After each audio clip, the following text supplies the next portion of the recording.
Un exercice ici sur le calcul d'air, qui semble simple, mais vous allez voir, il faut bien faire attention à la façon dont sont posées les questions.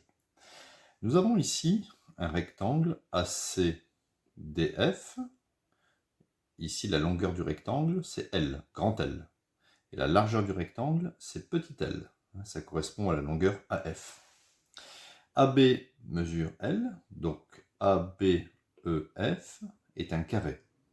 Nous avons ici des angles droits. Ici, nous avons un petit rectangle de largeur L, et je ne connais pas ici sa longueur.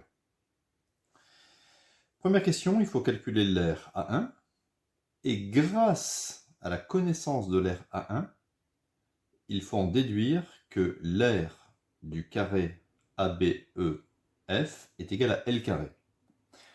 Alors vous pouvez dire, mais c'est facile, l'aire du carré, c'est côté fois côté, c'est L fois L, ça fait donc L carré. Donc ça ne sert à rien de faire tout ça. Mais c'est pas dans ce sens que le problème a été posé, il faut bien suivre les questions. Alors on y va. Déjà, l'aire A1. A1 est un rectangle, de façon générale.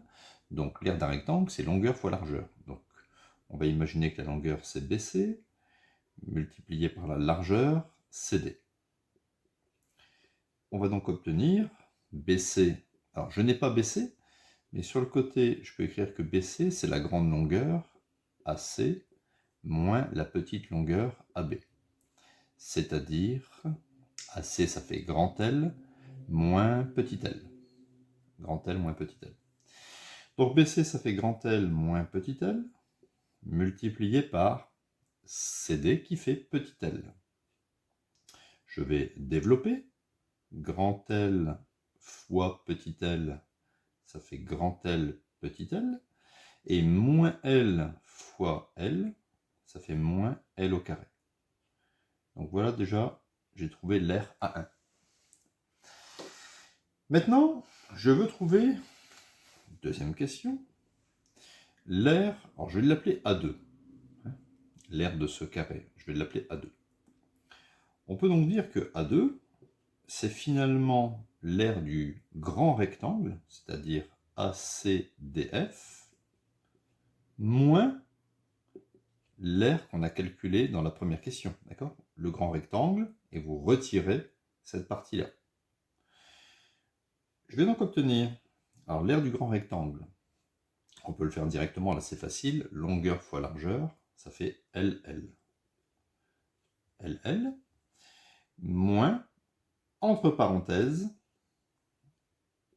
A1, c'est-à-dire grand L petit l, moins petit l carré. D'accord? Donc là, il faut retrancher une différence. Donc je suis obligé de mettre des parenthèses. On continue. Je vais donc obtenir l'aire du carré que je cherche. Ça fait L, grand L petit l. Quand il y a un moins devant une parenthèse, on change les signes de la parenthèse. Le plus devient un moins, et le moins devient un plus. Moins, ça veut dire prendre l'opposé. Vous voyez, ça s'élimine. Et je retrouve bien que l'aire de mon carré fait petit l carré, comme je pouvais le deviner en faisant L fois L.